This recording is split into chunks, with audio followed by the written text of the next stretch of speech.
So you're starting to get a glimpse of how important these little guys are. Next on the list is Portia Sapp.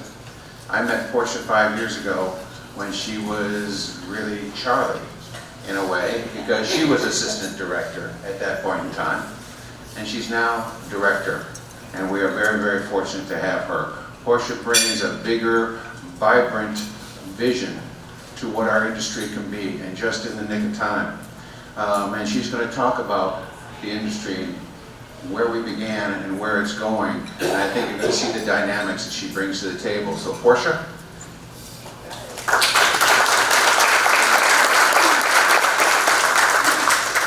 So now that Charlie's given you an overview of oysters and how wonderful they are for the environment, I'm going to talk to you a little bit about the Department of Agriculture and Consumer Service, our aquaculture leasing program. So we actually have submerged land leasing in state waters, which on the Atlantic coast is out 3 miles and on the Gulf Coast is out 9 miles.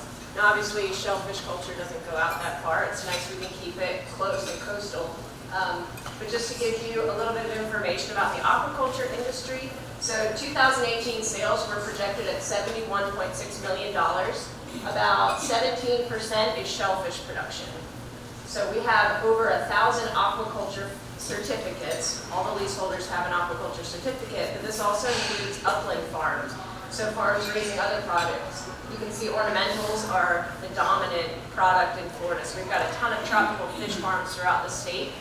We also have alligators, food fish, crustaceans, aquatic plants, corals, live rock. I'm sure I'm forgetting something, but just to show you that aquaculture in Florida is probably the most diverse in the nation, because it can be, because we can produce just about everything here. But I'm going to talk to you guys today about shellfish and our aquaculture program. But I just kind of wanted to give an overview too of the programs within the Division of Aquaculture to show you how we kind of take it the entire way through the process. So I already talked about our aquaculture certificate program, but we also have best management practices within that program. And those are mandatory BMPs. They're adopted in rule. And they do things to protect the environment. There are genetics concerns for oysters that are coming in, so we take those into account in the BMPs. There's disease concerns, so anything coming into Florida from outside of the state that's going to go onto one of our leases has requirements for testing, and we review all of that documentation. So there's a lot of rules surrounding the leasing program as well that address all those concerns. Now to get into kind of the lead up for the leasing program, we have the shellfish harvesting area classification program. So we have staff that go out and pull water samples routinely. In all of these areas, we have 39 harvest areas throughout the state where you can grow shellfish. And they're out pulling water samples. We have a lab in Aquaculture that runs those to make sure that the shellfish harvested are safe for consumption. So that's the first step. The next program is the submerged land leasing program. So that's where we actually work through assessing areas that are nominated and help applicants get started in the leasing program. And then we have the shellfish processing facility certification. So our inspectors go into facilities that receive oysters, clams from the harvesters and make sure that they're following sanitary practices. So again, they're safe for you guys to consume. So we kind of take shellfish aquaculture through the entire gamut in Florida. And it's great to have that all housed in one agency and in one division, because we can communicate easily amongst ourselves. And then I just kind of wanted to share too the duties that FWC has, because sometimes people get a little bit confused. So FWC, the Florida Fish and Wildlife Commission, they handle all the regulations for the wild resource. So they set season, size, and bag limits for the wild resource, which again, those don't apply to the aquaculture product. It wouldn't make sense to have a bag limit on your farm on what you can harvest, or a size limit. So aquaculturists can actually harvest their oysters of smaller size if the market demands that. FWC also enforces the oyster regulations, and they issue a commercial license for harvesting wild oysters. That didn't work out very well, but just to kind of show over time, so this is from 2017, 2018, and 2019. The top column are the aquaculture landings in oysters, and then the bottom column is the wild landings. And there's shell in pounds, and then also the number of shellfish, because wild harvesters report in pounds, and the aquaculturist report by count. So I just kind of wanted to convert to both so that you can get a good idea. But what you can see is from 2017, we had 2.5 million oysters landed in aquaculture oysters landed in Florida. Fast forward to 2019, we're at 4.8 million, so almost double.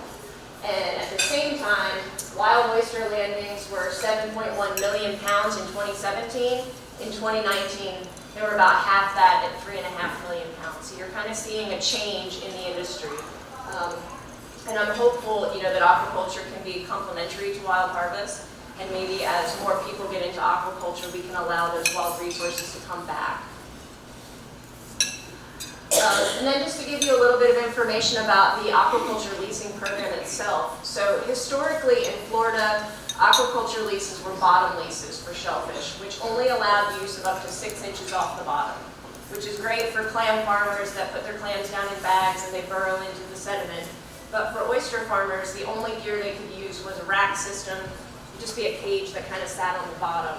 But oysters don't like to be covered in mud or sediment, so it didn't work really well. So in 2013, a gentleman from Spring Creek, Leo Lovell, approached us. He had 2 leases in Alligator Harbor, and he asked, can I modify these so I can use the full water column? And it had never been done before. So we worked through a lot of processes with the governor and cabinet because we have to take all of these requests to the governor and cabinet for approval. So we worked through a lot of concerns about navigation and public use being infringed upon, and it was decided that aquaculture is in the public interest, and this would allow a new industry in Florida to emerge.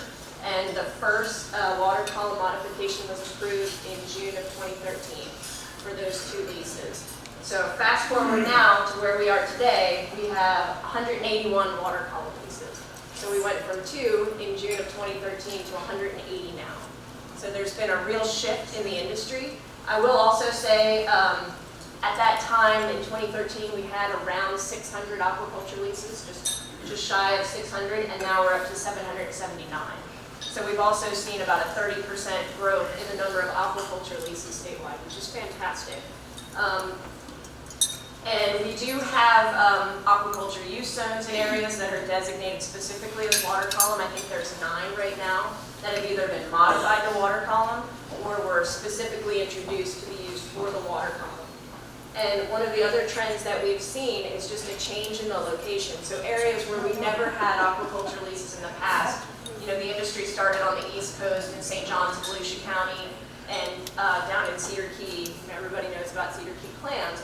But now we've got oyster aquaculture leases in Escambia County, Pensacola area, Santa Rosa, Bay County, Gulf County. So a lot of these other counties are starting to get interested in aquaculture, and people are coming forward and want to get into the business. And just as a really interesting glimmer of hope for the future, earlier this month, the governor and cabinet approved the first aquaculture use zone in Apalachicola Bay, which is a real step in the right direction to help that industry retain its heritage of using the bay for seafood production and consumption, but also getting them into aquaculture in a sustainable manner so that we can give the wild resource a rest and allow restoration to do its job and have that resource come back. But it's a great way, to keep these folks on the water and keep them working and producing oysters in cages. So. Thank you.